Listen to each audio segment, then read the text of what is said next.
This month's earthquake that devastated Ecuador rattled the nerves of Colombian nationals living in the country. Now, neighboring Colombia is trying to bring hundreds of them back home. CCTV's Begue has the story from Bogota.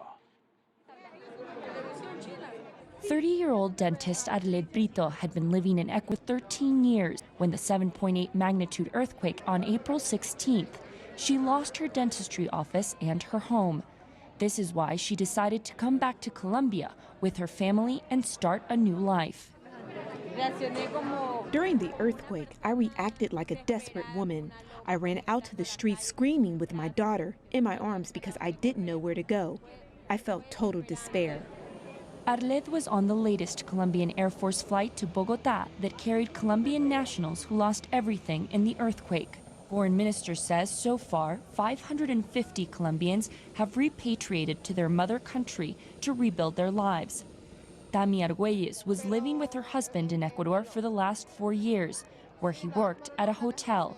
It felt like the world was ending. When we walked outside, everything was ruined. We lost a lot of beautiful people in this tragedy.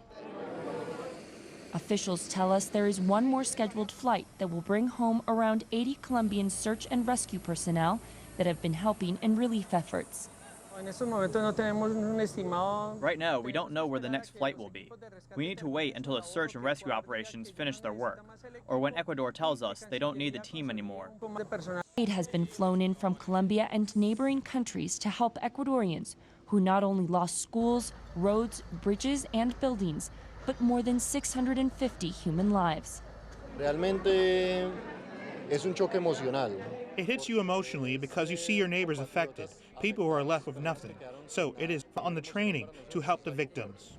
According to Ecuadorian authorities, the latest death toll is 140 and more than 30,000 men and women living in refugee camps. Begue, CCTV, Bogota.